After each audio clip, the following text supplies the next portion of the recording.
All right, everyone, welcome back. Mix 1041 and MixTV.tv as we have our conversation series continuing now. And I am joined by a guy who I've been a fan of for quite a few years now. Jason Gay is the Wall Street Journal sports columnist, also a humor columnist for its review section, the author of the 2015 bestseller, Little Victories, which I have a copy of. Jason has written for additional publications like Vogue, GQ, Rolling Stone, and Outside, and in 2016 named Sports Columnist of the Year by the Society of Professional Journalists. All right, Jason, you have had an incredible last few weeks. First of all, how are you?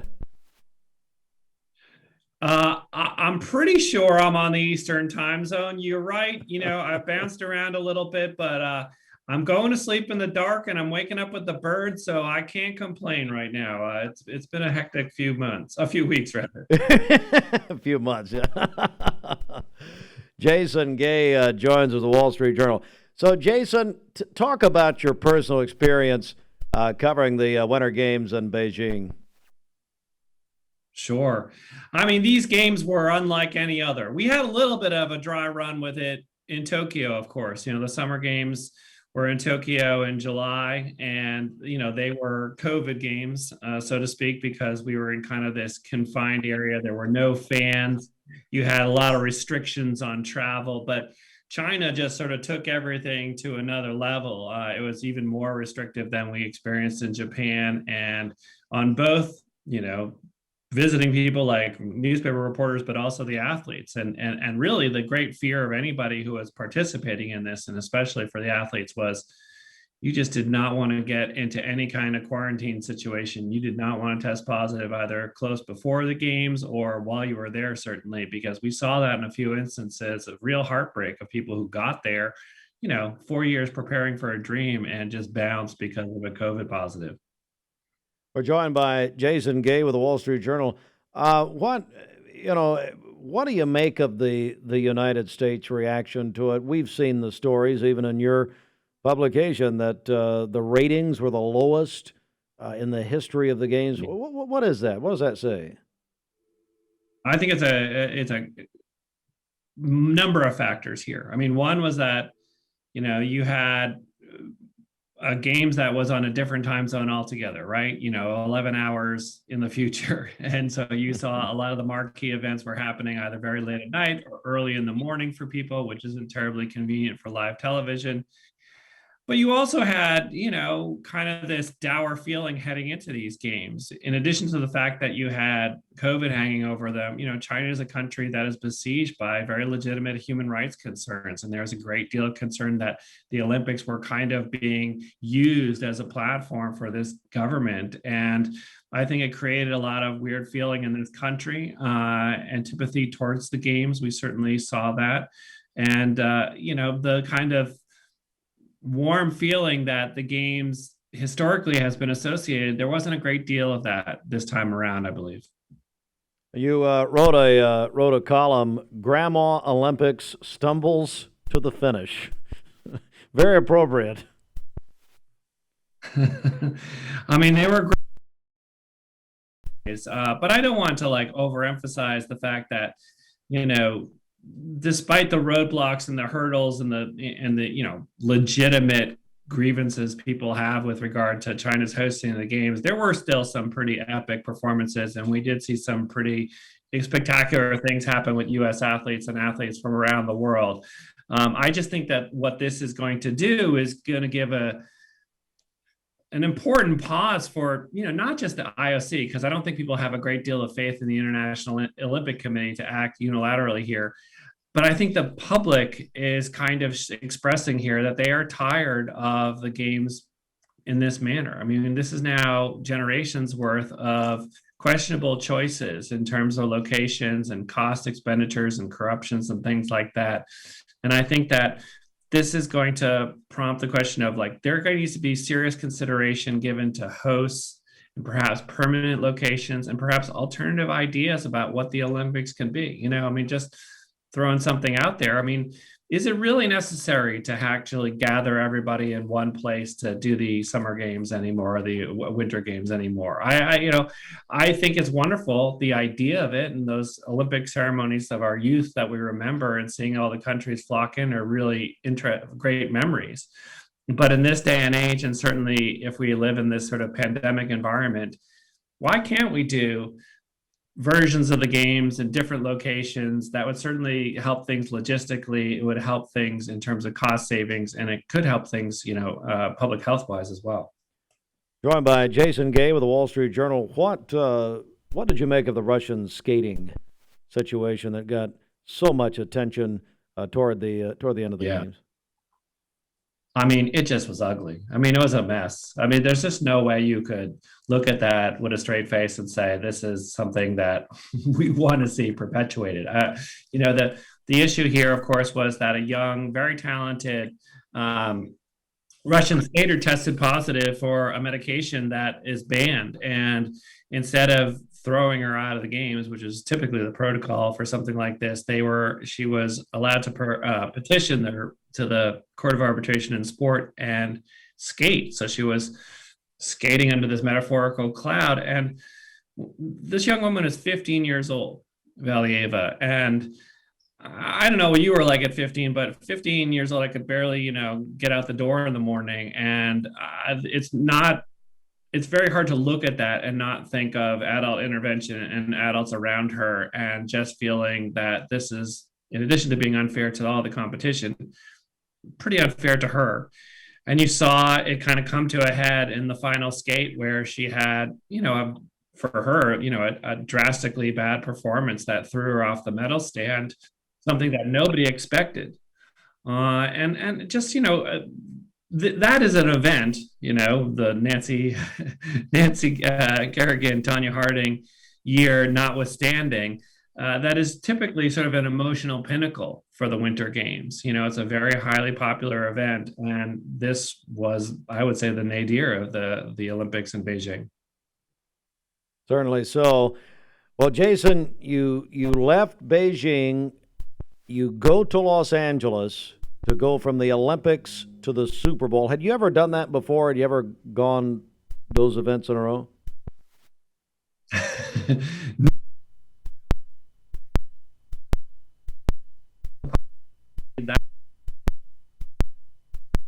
Extreme. I had never had a flight, an assignment quite like that. When my boss first suggested it, I was like, you got to be crazy. That's not possible. But why not? We tried it, and it worked out. I was a little jet lagged, to say the least, but it was a very strange experience to go from the bubble of the Beijing Olympics to the Super Bowl, which is anything but a bubble. Is basically, a week-long party. I got there about 36 hours before kickoff, barely knowing which end was up.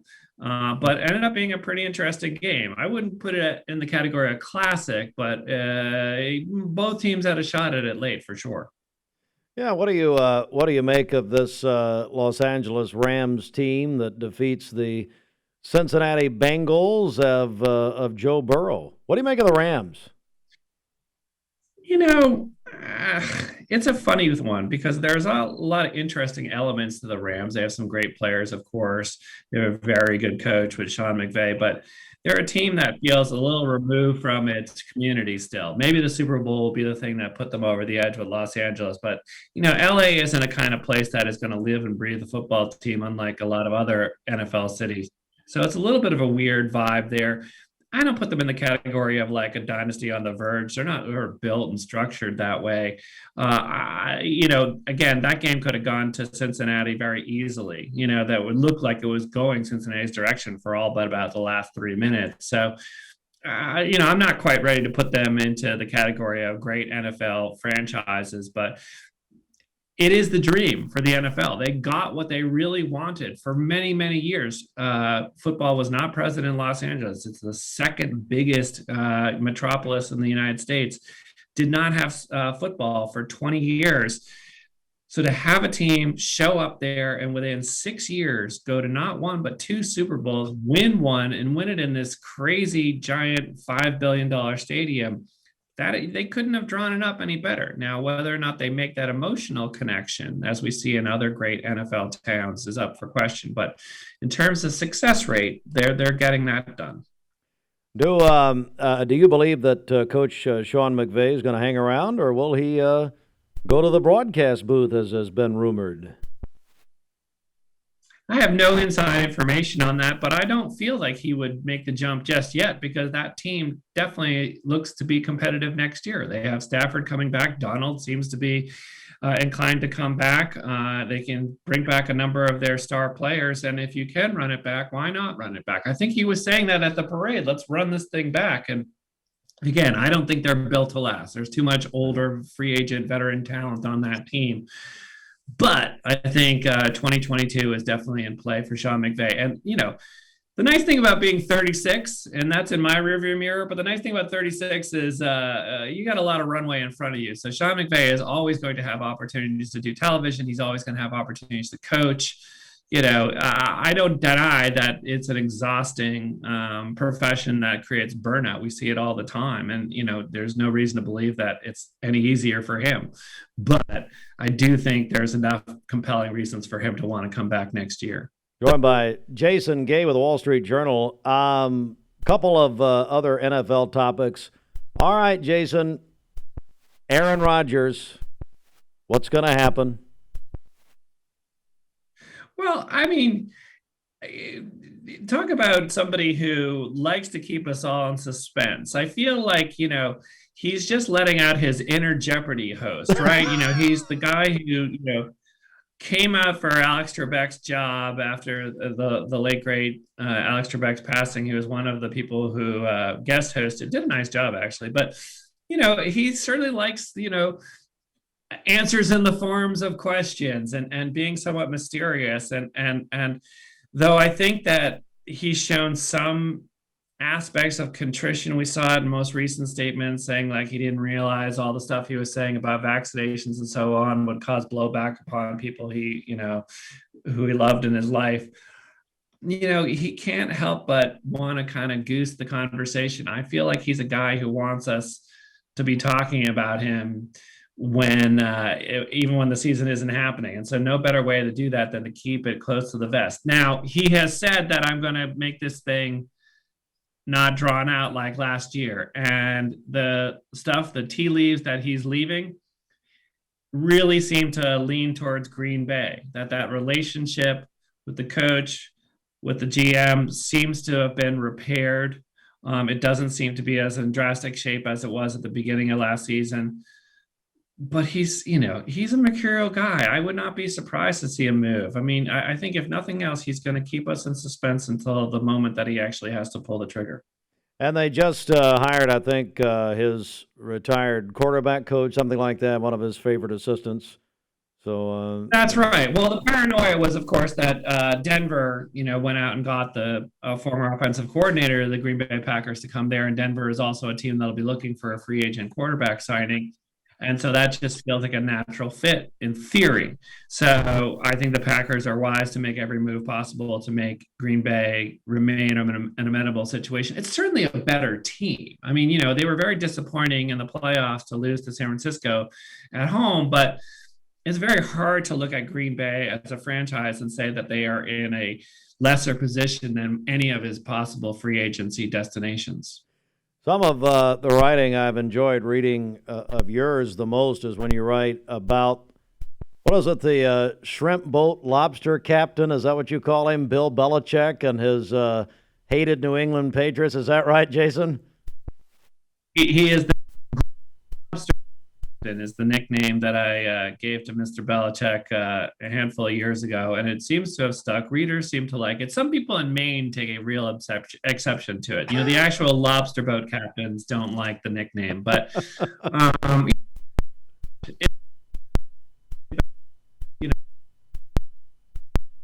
in coaching as a profession in any sport, but that sort of taciturn look, and especially when you get that rainy New England night where he's got the hoodie with the parka over the hoodie and he just looks like he's on the bow of a ship that's coming into port.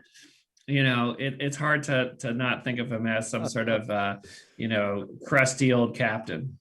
How about his former quarterback Tom Brady? So Brady, loses to the Rams.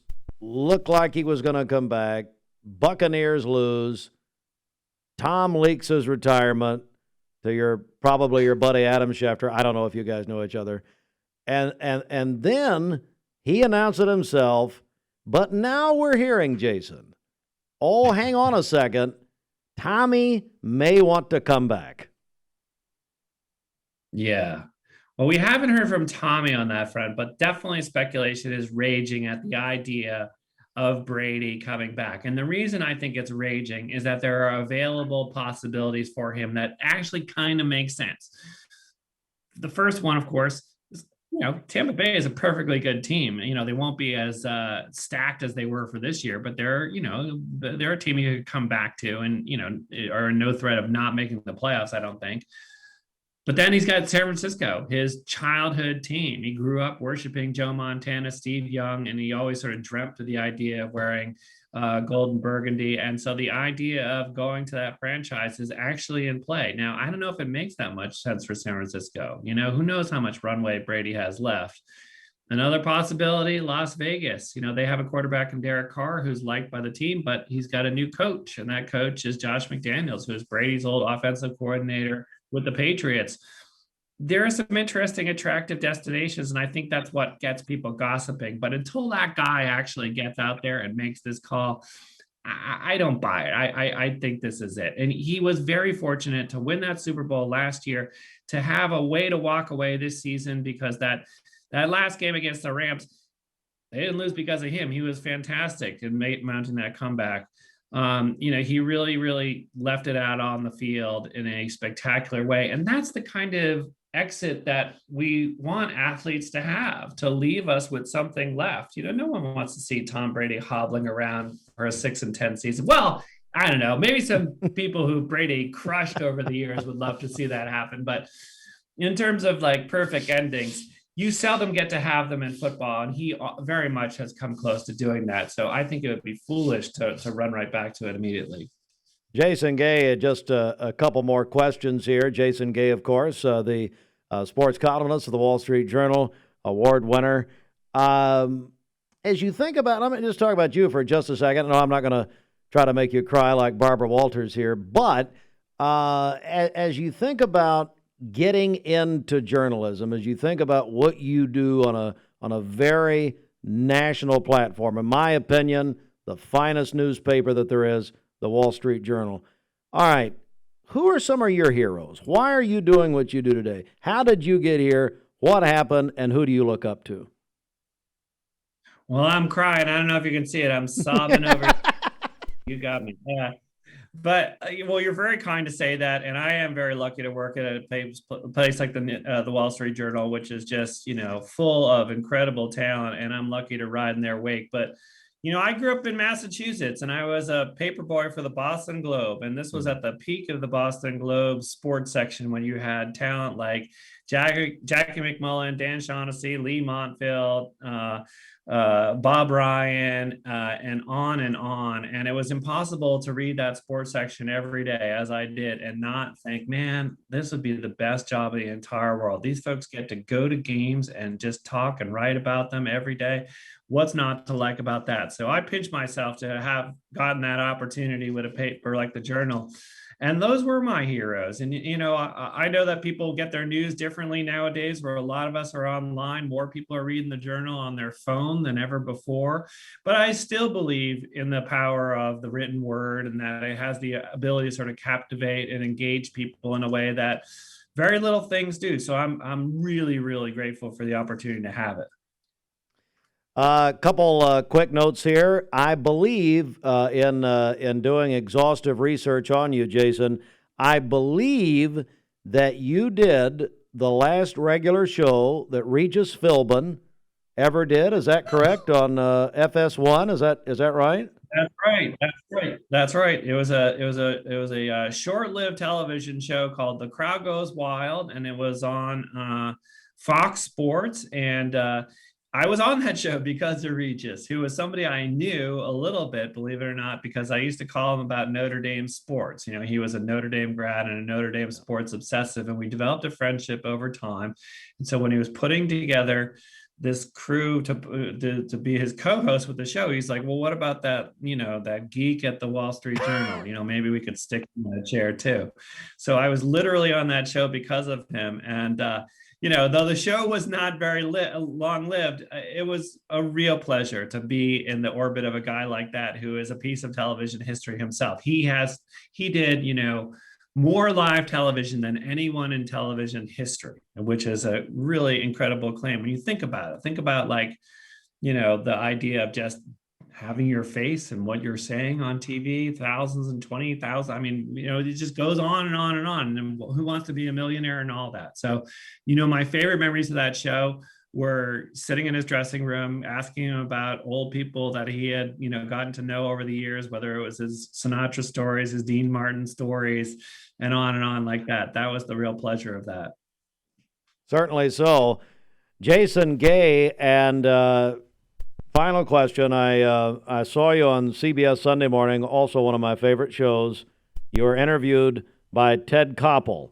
So how does this interview experience stack up with the great interviewer, Ted Koppel? You are right there on the Rushmore. You know, you Stone right next to Ted Koppel. You know, I think that is a perfect compliment. Yeah. Listen, both of you have me quickening in my boots. I'm of a real belief that sports columnists should be read and not seen, and not heard terribly often. You know, and I've probably proven it here this afternoon. But no, I'm grateful for any opportunity. And anytime anybody reads this paper, I'm appreciative too. Yeah. Jason, it's a true pleasure, sir. It's great meeting you. Thank you very much for doing this, and all the best to you. And we look forward to reading you every time you're in there. My pleasure. Anytime. I'd love to come back. Thank you, sir, very much. Jason Gay, everybody, with the Wall Street Journal. There he is.